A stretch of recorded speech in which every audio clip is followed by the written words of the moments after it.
Pemerintah Indonesia mengungkapkan Indonesia mendapatkan tambahan tarif yang lebih tinggi dari Amerika Serikat untuk produk-produk seperti garmen, alas kaki, tekstil, furniture, dan udang. Dalam konferensi pers usai negosiasi atau pertemuan dengan Departemen Perdagangan Amerika Serikat serta perwakilan dagang Amerika Serikat USTR di Washington, Ketua Tim Negosiasi dari Indonesia yakni Menko Perekonomian Airlangga Hartarto mengatakan, dengan adanya tambahan tarif yang dikenakan oleh Presiden Amerika Serikat Donald Trump, membuat tarif masuk produk-produk unggulan Indonesia ke negeri Paman Sam bahkan bisa mencapai 47%.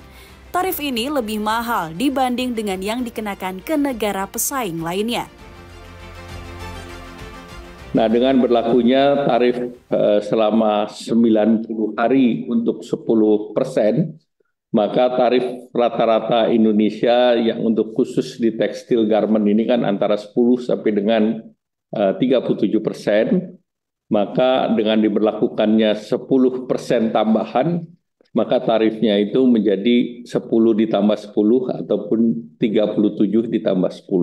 Jadi ini juga menjadi concern bagi Indonesia karena dengan tambahan 10% ini ekspor kita biayanya lebih tinggi karena tambahan biaya itu diminta oleh para pembeli agar di-sharing dengan Indonesia. Bukan pembelinya saja yang membayar pajak tersebut.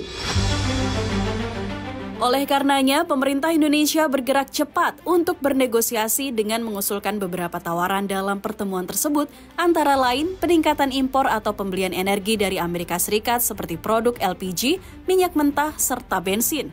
Selain itu, ada juga peningkatan impor di sektor agrikultur seperti gandum, kedelai, dan minyak kedelai. Indonesia juga akan meningkatkan pembelian barang-barang modal dari Amerika Serikat serta menawarkan kerjasama investasi lainnya, baik di sektor pertambangan, perkebunan, teknologi, pendidikan, hingga keuangan. Bahwa Indonesia akan meningkatkan pembelian energi dari Amerika Serikat, antara lain LPG, kemudian juga crude oil dan gasolin. Juga Indonesia berencana untuk terus memberi produk agriculture, antara lain gandum, soybean meal, dan juga Indonesia akan meningkatkan pembelian barang-barang modal dari Amerika. Kemudian Indonesia juga memfasilitasi perusahaan-perusahaan Amerika Serikat yang selama ini beroperasi di Indonesia, dan tentunya ada hal-hal yang terkait dengan perizinan dan insentif yang dapat diberikan.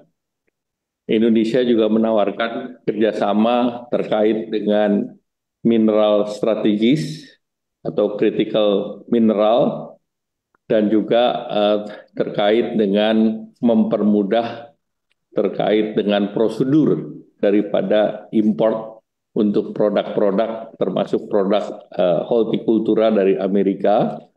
Kemudian seperti dalam kerjasama antar negara di sektor investasi, Indonesia mendorong agar investasi dilakukan secara business to business.